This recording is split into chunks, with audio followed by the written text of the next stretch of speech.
आदरणीय अध्यक्ष महोदय, ये सदन का सौभाग्य है कि आप दूसरी बार इस आसन पर विराजमान हो रहे हैं। आपको और इस पूरे सदन को मेरी तरफ से मैं बहुत बहुत बधाई देता हूं।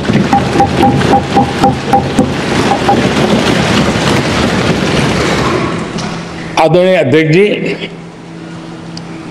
मेरी तरफ से आपको शुभकामनाएं हैं, लेकिन इस पूरे सदन की तरफ से भी आपको अनेक अनेक शुभकामनाएं। अमृत काल के इस महत्वपूर्ण कालखंड में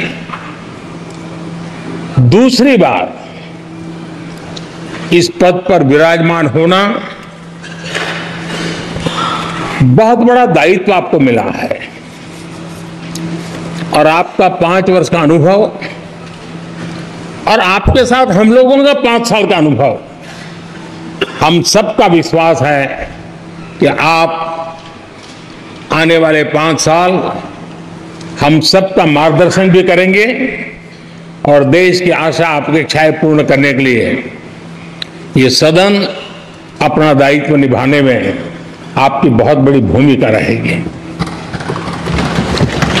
आदरणीय अध्यक्ष जी, हमारे शास्त्रों में कहा गया है कि विनम्र और व्यवहार कुशल व्यक्ति सफल सहज रूप से होता है और आपको तो उसके साथ साथ एक मीठी मीठी मुस्कान भी मिली हुई है।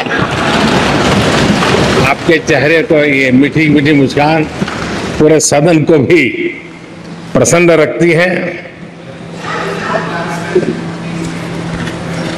मुझे विश्वास है आप हर कदम पर नए प्रतिमान, नए कीर्तिमान गढ़ते आए हैं। 18वीं लोकसभा में स्पीकर का कार्यभार दूसरी बार संभालना ये अपने आप में एक बड़ा नया रिकॉर्ड बनते हम देख रहे हैं। श्री बलराम जाखड़ जी वो पहले ऐसे अध्यक्ष थे जिन्होंने 5 साल कार्यकाल पूरा करके फिर दोबारा उनको स्पीकर बनने का अवसर मिला था। उसके बाद आप हैं जिन्हें 5 साल पूर्ण करने के बाद दोबारा इस पद पर हासिल होने का अवसर मिला। गत 20 साल का एक ऐसा कालखंड रहा है कि ज्यादातर स्पीकर या तो उसके बाद चुनाव नहीं लड़े हैं या तो जीत करके नहीं आए हैं। आप समझ सकते हैं कि स्पीकर का काम कितना कठिन है कि उसके लिए दोबारा जीतना मुश्किल हो जाता है, लेकिन आप जीत करके आए हैं, इसके लिए एक नया इतिहास आपने गढ़ा। आदरणीय अध्यक्ष जी, इस सदन में ज्यादातर हमारे सभी माननीय सांसद आपसे परिचित हैं, आपके जीवन से भी परिचित है और पिछली बार मैंने इस सदन में आपके संबंध में काफी कुछ बातें रखी भी थी और मैं आज उसको दोहराना नहीं चाहता हूं, लेकिन मैं एक सांसद के रूप में और हम सभी सांसद के रूप में आप जिस प्रकार से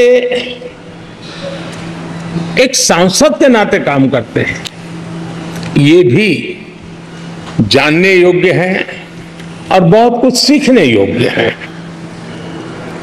मुझे विश्वास है कि आपकी कार्यशैली एज ए सांसद भी हमारे जो फर्स्ट टाइमर सांसद हैं, हमारे युवा सांसद हैं, उनको जरूर प्रेरणा देगी। आपने अपने कार्यक्षेत्र में, संसदीय क्षेत्र में स्वस्थ मां और स्वस्थ शिशु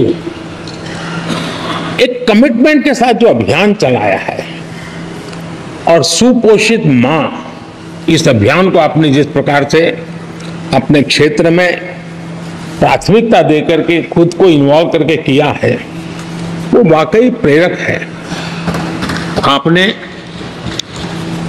कोटा के ग्रामीण क्षेत्रों में हॉस्पिटल ऑन व्हील्स, ये भी एक मानव सेवा का उत्तम काम, जो राजनीतिक कामों के सिवाय करने वाले कामों में आपने चुना है, वो भी अपने आप में गांव-गांव लोगों को स्वास्थ्य सेवाएं पहुंचाने में मदद कर रहा है।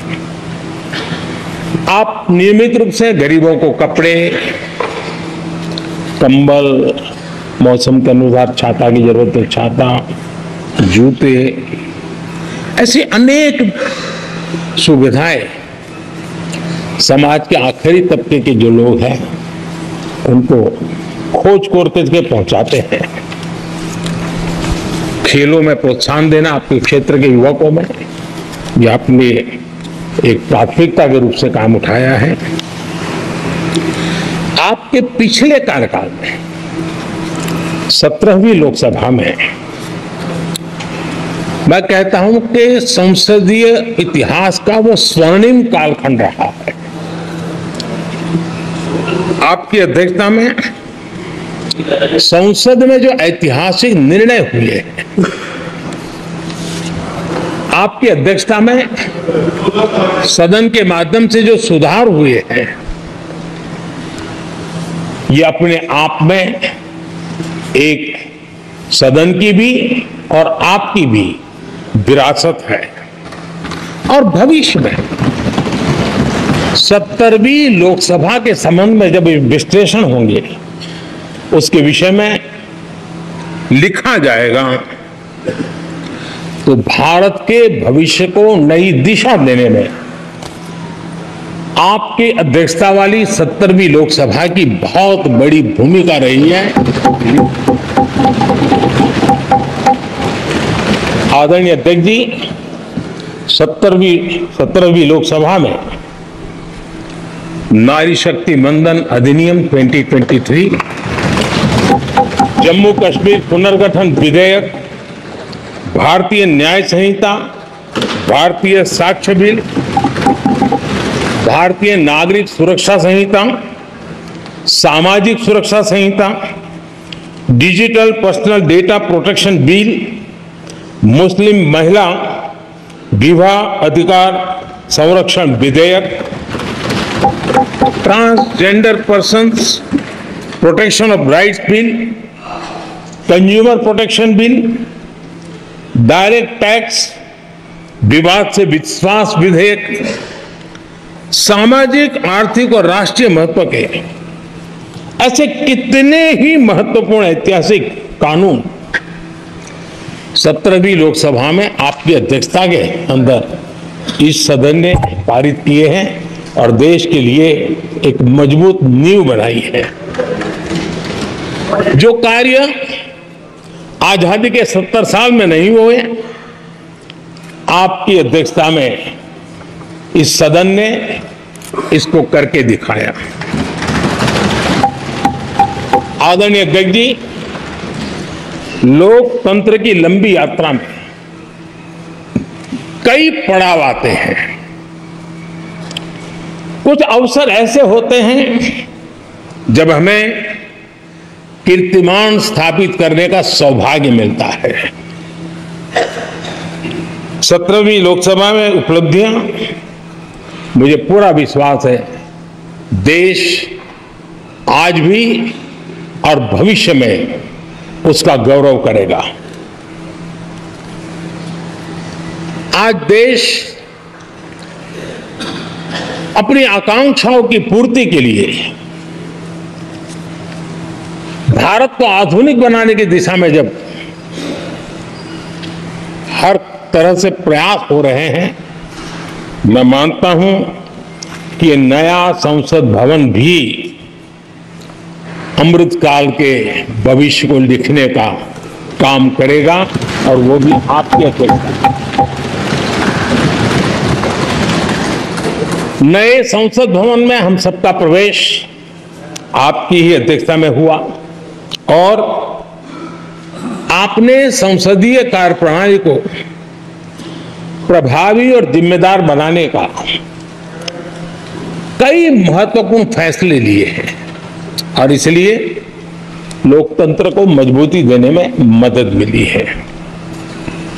लोकसभा में हम पेपरलेस डिजिटल व्यवस्था से आज काम कर रहे हैं। पहली बार आपने सभी माननीय सांसदों को ब्रीफिंग के लिए एक व्यवस्था खड़ी की। इससे सभी माननीय सांसदों को भी आवश्यक रेफरेंस मटेरियल मिला। उसके कारण सदन की चर्चा अधिक पुष्ट हुई और ये आपका एक अच्छा इनिशिएटिव था जिसने सांसदों में भी विश्वास पैदा किया था मैं भी कुछ कह सकता हूं, मैं भी अपने तर्क दे सकता हूं। तो एक आपने अच्छी व्यवस्था को विकसित किया है।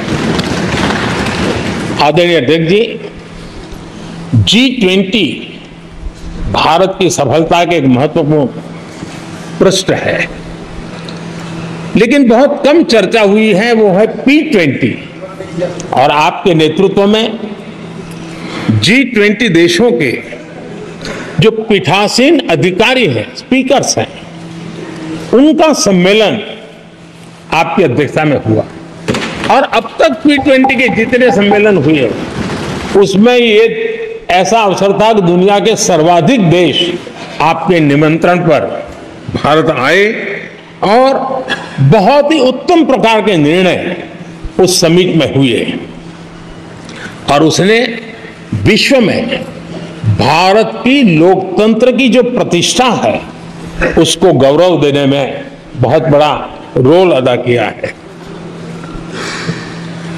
आदरणीय अध्यक्ष जी, ये हमारा भवन ये सिर्फ 4 दीवारें नहीं है।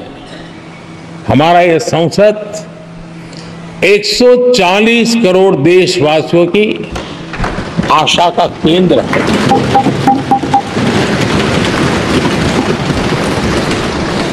संसद की कार्यवाही, जवाबदेही और आचरण हमारे देशवासियों के मन में लोकतंत्र के प्रति जो उनकी निष्ठा है उसको और अधिक मजबूत बनाता है। आपके मार्गदर्शन में 17वीं लोकसभा उसकी प्रोडक्टिविटी 25 साल के हाईएस्ट लेवल पर 97% रही और इसके लिए सब माननीय सदस्य तो अभिनंदन के अधिकारी हैं, लेकिन आप विशेष अभिनंदन के अधिकारी हैं। कोरोना जैसे मुश्किल कालखंड में आपने हर सांसद से व्यक्तिगत फोन पर बात करके उनका हाल पूछा। कहीं किसी सांसद की बीमारी की खबर आई तो आपने सदन के अध्यक्ष के नाते व्यक्तिगत रूप से उसकी चिंता की और वो सभी दल के सांसदों से जब मुझे सुनने को मिलता था मुझे बड़ा गर्व होता था कि जैसे आप इस सदन के परिवार के मुखिया के रूप में उस कोरोना कालखंड में भी व्यक्तिगत चिंता करते थे। कोरोना काल में भी आपने सदन का काम रुकने नहीं दिया। सांसदों ने भी आपके हर सुझाव को सर आंखों पे चढ़ाया। किसी को ऊपर बैठने के लिए कहा तो वो वहां जाके बैठा, किसी को दूसरे जगह पे जाके बैठने के लिए कहा तो वो भी बैठा, लेकिन देश के काम को किसी ने रुकने नहीं दिया। लेकिन आपने ये जो फैसले किए उसका परिणाम है कि हम उस कठिन कालखंड में भी कार्य कर पाए। और एक खुशी की बात है कि कोरोना काल में सदन ने 170% प्रोडक्टिविटी, ये अपने आप में दुनिया के लिए एक बहुत बड़ी खबर है। आदरणीय अध्यक्ष जी,